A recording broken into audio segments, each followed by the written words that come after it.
Thank you for stopping by my channel. Tonight I wanted to discuss the new system. I wanted to examine it from two different sides, two different angles. First, the joy, and then the sorrow. And maybe not the way you think I'm going to go in the direction. Like the sorrow, you think the second death, and the joy.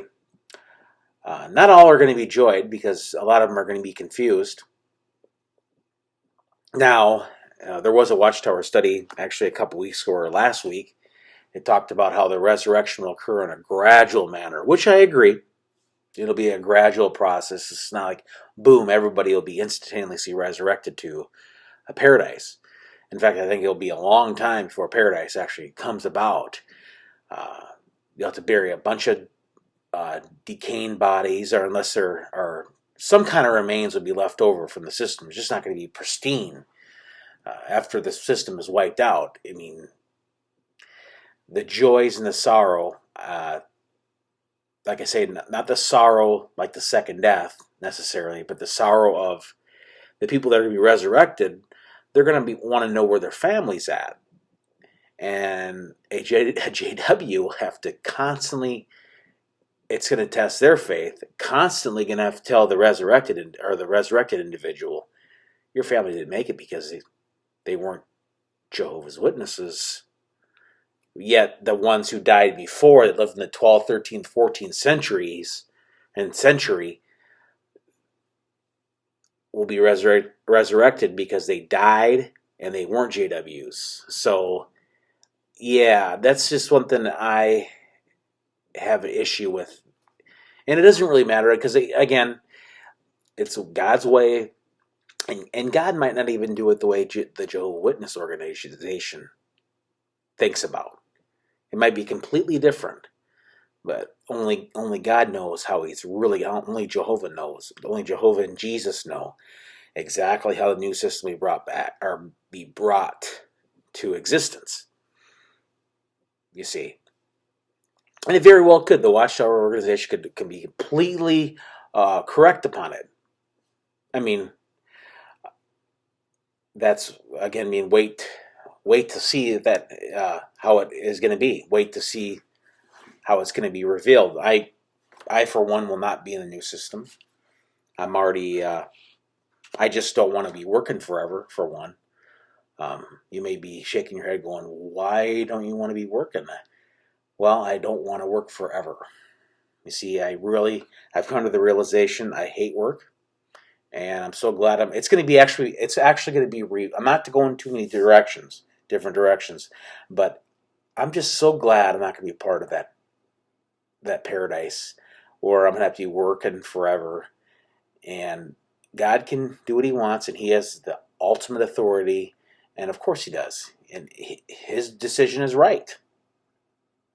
But it doesn't mean I have to recognize that where 7 billion people are going to be slaughtered, 7.7 or 7.8 billion people are going to be slaughtered, because that Watchtower says that only baptized individuals be resurrected. So all those individuals in China that didn't get a witness are it just, if you really think about it, how crazy the notion of billions of people that died a few moments before the end will be resurrected simply because they died.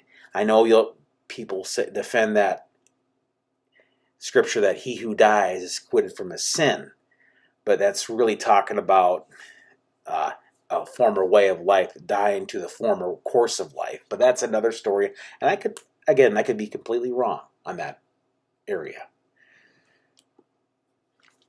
But just the fact that I'll be in this new system, and I know God is above here, and humans are infinitely down below God and everything. But I still can't come to the realization to live, not necessarily angry at God, but just the fact that I'd be thinking about that all the time, that there'd be 7.7 billion people slaughtered. And if you say because they made their own decision, Well, those people that died before the end didn't make a decision. They were resurrected. I know they have to prove themselves for 1,000 years plus the final test in order to gain life, but still, they're resurrected because they died before the end. And the 7.7 billion people that were destroyed are sincere in their own religion. Basically, they weren't born in.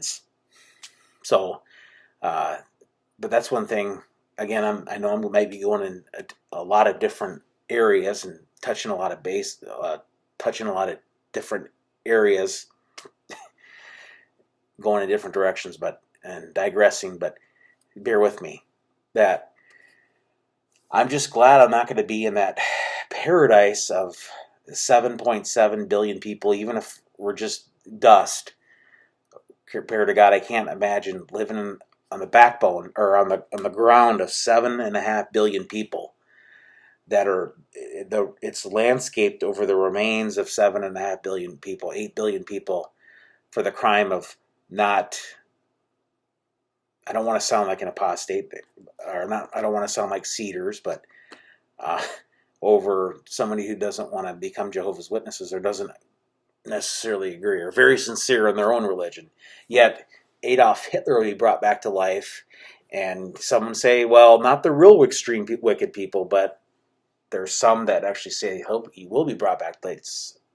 Some will say that he will be brought back to life. Some JWs will say that Hitler and Pol Pot and really wicked individuals will be brought back because they didn't have knowledge.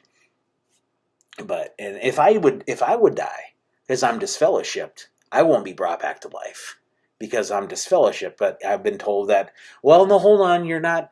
You're still imperfect, and if you die, you come back. So I don't know. I don't know what to believe anymore. It just it comes to the realization if you analyze it, it just, I don't know. We'll have to wait and see. And by no means, I'm just glad I'm not going to be in the new system. I'm glad I'm not going to work forever. But getting back to individuals, JWs that will be bringing all these people back to life, we'll have to explain to people over and over, those people that you were related to died because they were alive at the wrong time, the right time, but the wrong time for them because they didn't decide to become. They were very sincere in their own faith, or just didn't see evidence. Yet they didn't have the proper heart condition because mankind said they didn't. It's very fishy. But I, for one, am glad I'm not going to be there. But I know I don't want to keep on harping on that. I'm really focused on the joy and the sorrow. I'll be focusing more on the sorrow because that's what's going to happen with the JWs. They're going to have to explain to the resurrected individuals they were perished because they weren't JWs. And how is that going to react? How is this all going to take place? A cognitive dissonance person will say, well, God and Jesus will take care of it. God and Jesus will take care of it. But really, that's kind of, think about that now. How is that going to take place? And it's very true. Jesus and Jehovah will take care of it, and the government in heaven will direct it, and who knows how it's all going to take place. But it's something very interesting to think about. How is this all going to take place? And I can't. I force myself to just work forever in that world. Let me know what you think. I know I kind of babbled on, and hopefully it made some sense. Thank you so much for your time, and have a nice day.